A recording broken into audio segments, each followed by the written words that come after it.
Olá a todos, sejam bem-vindos em mais uma aula do Reconstruindo a História, Estados Absolutistas.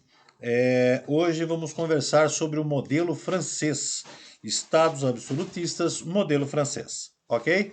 Vamos para o nosso próximo slide. Os Estados Absolutistas e o modelo francês.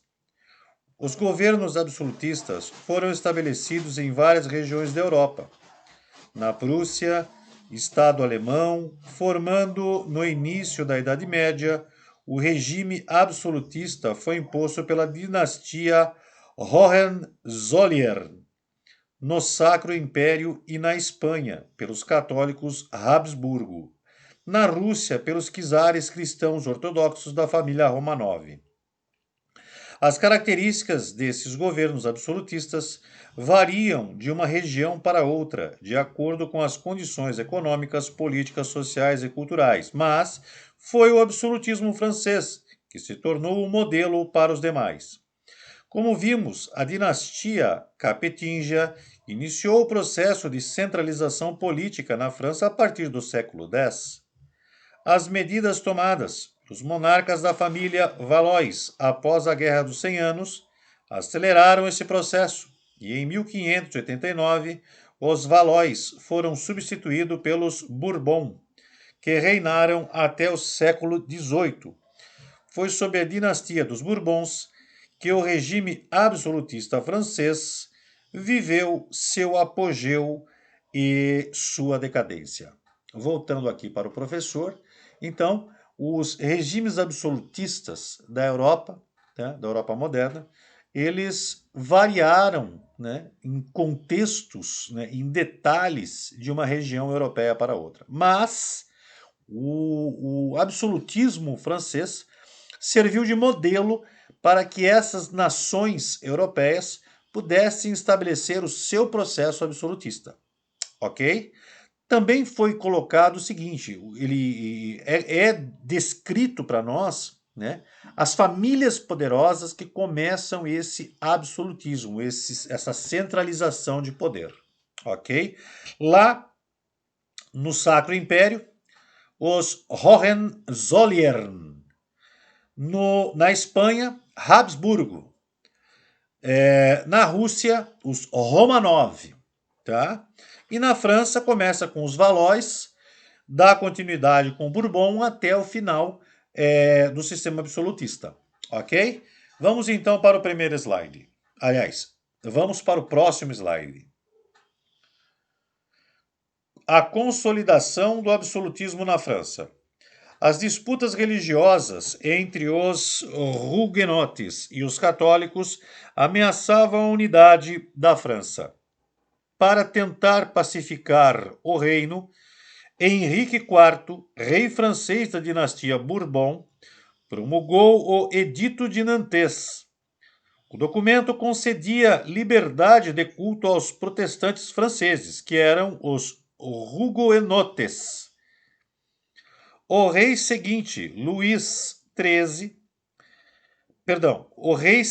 foi Luís XIII, e ele nomeou como primeiro-ministro o cardeal Richelieu, cuja atuação conseguiu reforçar o absolutismo francês, diminuindo o poder dos nobres, que se opunham ao poder real e controlavam as diversas regiões da Europa, ameaçando as ambições expansionistas da França. A França ajudou a combater os Habsburgo nas lutas holandesas pela independência, na restauração portuguesa e na Guerra dos 30 Anos.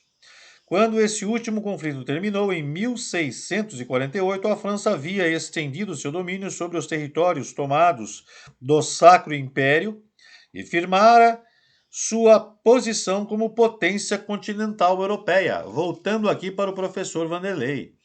Então, é o jogo de poder, o jogo da expansão de domínio europeia, tá?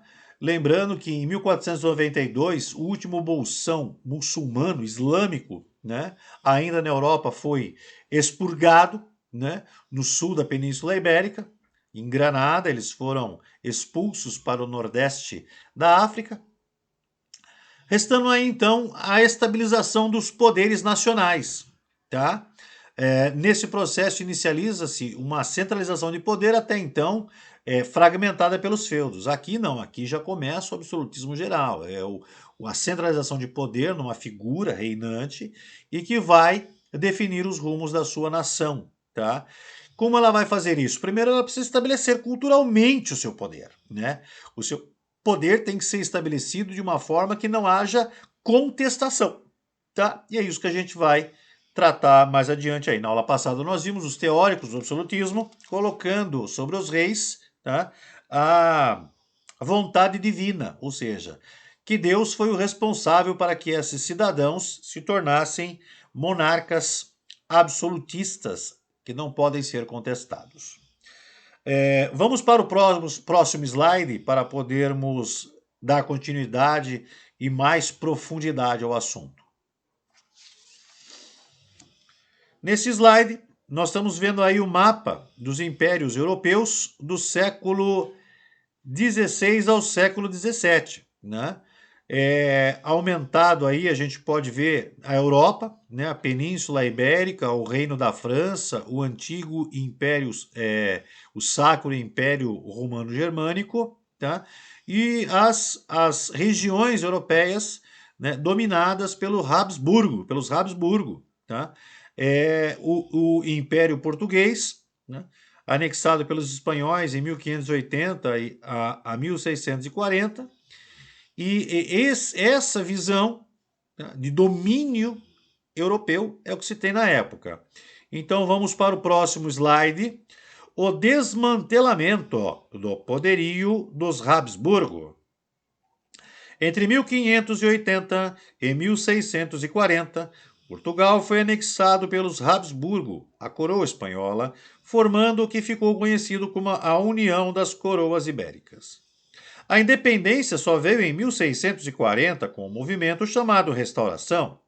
Os holandeses obtiveram sua independência da Espanha em 1581, após uma longa revolta popular. O argumento dos revoltosos era que grande parte da população holandesa protestante opunha-se ao governo católico dos Habsburgo espanhóis. Contudo, estes não reconheceram a autonomia da Holanda e travaram uma longa guerra com o país que só terminaria em 1648. Voltando aqui para o professor Vanderlei, pois bem, os movimentos nacionais, né, eles não param, porque a população busca uma identidade, né, social, uma identidade nacional, tá? E com isso, o empecilho, né, desse movimento justamente são alguns conceitos religiosos, e alguns obstáculos colocados pelo imperialismo absolutista, né? E assim começam as revoltas e as separações, ou seja, estamos formando, né, as nações europeias como as conhecemos hoje. Tá bom? Vamos então para o próximo slide. Em 1618, os nobres protestantes da Boemia, atual República Tcheca, e da Áustria rebelaram-se contra Fernando de Habsburgo, imperador do Sacro Império Romano-Germânico. Começava a Guerra dos 30 Anos, conflito que envolveu outros países e que teve múltiplas causas, incluindo questões religiosas. A Espanha ficou do lado do imperador católico. França, Dinamarca e Suécia apoiaram os protestantes. A guerra terminou em 1648, com o Tratado de Westfália. A região alemã, que mais tarde corresponderia ao Estado alemão, tornou-se um conjunto de estados autônomos e a Suécia se consolidou como potência na região do Báltico. A Espanha continuou em conflito com a França e até 1659, perdendo para esse reino diversos territórios, assim como a hegemonia europeia. Voltando aqui para o professor, então, esse conflito de interesses, conflito de conceitos religiosos, tá? E conflito político, tá? De conceitos políticos, leva a uma revolta que se transforma numa guerra, aquela dita guerra dos 30 anos, tá? E foi uma guerra que envolveu a maioria das nações europeias nesse conflito, né? Até que elas conseguiram se encaixar através do Tratado de Westfália. E mesmo assim, a Espanha e a França não se entenderam. Tá? E aí vai rolando essa guerra entre essas duas nações, esse conflito armado, né? Até que a Espanha realmente não consegue, ela desiste de alguns interesses, perde alguns territórios e a França vence esse conflito. Tá? Vamos então para o nosso próximo slide. Auge e o fim do absolutismo francês. Sob o reinado de Luís XIV, a França viveu o auge do absolutismo. Como o rei tinha apenas 5 anos de idade quando assumiu o trono, o poder foi exercido pelo seu ministro, o cardeal Mazarino. Este ajudou a sufocar as frondas, revoltas de nobres descontentes com a perda de poder e da crescente centralização. Com a morte do ministro Mazarino em 1661, Luís XIV passou a dirigir pessoalmente toda a política externa, interna e externa do reino. Ele escolheu o responsável pelas finanças do Estado, Jean-Baptiste Colbert, que daria ênfase à manufatura interna e ao aumento da oferta de produtos. O rei instituiu um exército monárquico permanente, submetido a rígida disciplina e formado por voluntários e pessoas recrutadas à força. Voltando aqui para o professor Vanderlei. Então, Luís XIV dá início, né? Não é bem nem o início, vamos dizer, dá continuidade ao processo da instauração do absolutismo, tá? Primeiro, tentando estabilizar o sistema econômico francês. Tem que estar forte, tem que ter recurso financeiro para poder se manter. Tá? E segundo, montando um exército mais forte ainda, um exército subordinado ao rei, à vontade monárquica. Tá? Então aí fica difícil de você contestar qualquer ação, né, do reinado. Luís XIV fez esse movimento e aí se estabelece o auge do absolutismo francês. Tá? Nós temos aí depois a imagem para vocês verem. Luís XIV com a sua corte, um passeio nos jardins, né, de Versalhes. Vamos colocar no slide aí. Vamos para o próximo slide para dar continuidade no assunto. No plano interno, Luís XIV reagiu às ideias de Bossuet. Perdão. No plano interno, Luís XIV seguiu as ideias de Bossuet e reforçou as tradições do poder sagrado dos reis. Por ser católico, ele revogou o Edito de Nantes, reestabelecendo a perseguição dos huguenotes. Mais de 150 mil pessoas deixaram a França, entre funcionários do governo, soldados e burgueses. E isso abalou a economia francesa e resultou em uma crise econômica que despertou duras críticas ao regime absolutista. No plano externo, a França se envolveu em diversas guerras. As finanças ficaram mais enfraquecidas e o descontentamento e a oposição ao regime aumentaram. Seu sucessor foi seu neto, Luís XV. Sua administração foi marcada por enormes gastos com a corte e por conflitos internacionais, como a Guerra dos 7 Anos e a partir de 1756 contra a Inglaterra. Com a derrota, a França perdeu grande parte de suas colônias, como a região correspondente ao Canadá. Com Luís XVI, as dificuldades intensificaram-se, resultando na Revolução Francesa em 1789 e no fim do antigo regime absolutista. Voltando aqui para mim, então, esse é o processo, né? Luís XIV, ele consolida o absolutismo, ele estabelece bases sustentáveis, mas ele mesmo já começa a desmoronar esses pilares que ele fez para manter o seu regime. No caso do Luís XV, ele realmente é desastroso em sua administração. Em seguida, Luís XVI, ele dá continuidade ao mesmo processo de gastos com a corte. Ele ele não promove realmente mudanças, né? Ele não mudanças econômicas para poder alterar o processo de degradação da nação francesa que ela ocorre.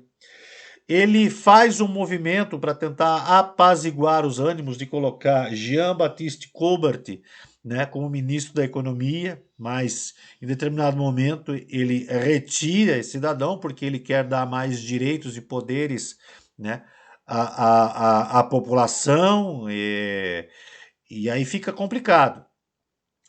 Por fim, né, fica insustentável os desmandos e os processos de gastos públicos promovido pelo Luís XVI e estoura a Revolução Francesa em 1789 com a queda da Bastilha. Tá? Isso é a nossa aula da Revolução Francesa que nós vamos conversar. Ok? Vamos adentrar a mais alguns detalhes a respeito do absolutismo. Vamos falar sobre símbolos de poder. Tá? Vamos para o próximo slide. Símbolos do poder. Luís XIV alimentou o culto à sua imagem, ficando conhecido como Rei Sol. É atribuída a ele a frase "O Estado sou eu", que expressa o desejado controle de todos os poderes em suas mãos. O Palácio de Versalhes é outra forma de ostentação do poder absolutista de Luís XIV, com seus luxuosos aposentos e monumentais jardins. Com dinheiro do Estado, Luís XIV também financiava escritores e criava academias para diversas atividades, como arquitetura, pintura e ciências. Entretanto, muitas obras produzidas nesse período não representavam os interesses da coroa, e sim faziam críticas a ela.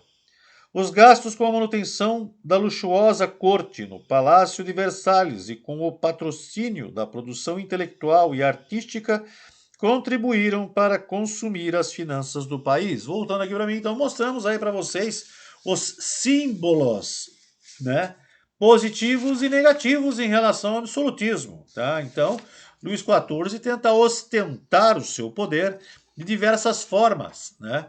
E seus sucessores seguem essa linha, mas, né, acrescentando um desgoverno e um descontrole das contas públicas. Isso promove, né, o aumento da miséria da população, né? E aí nós temos acrescidos a isso um inverno terrível, né, no final da década de 1780, que colabora, né, para que a Revolução Francesa ocorra. Ok? Assim finalizamos a nossa aula, tá, no absolutismo do modelo francês. Ok? Um grande abraço a todos e até o nosso próximo encontro.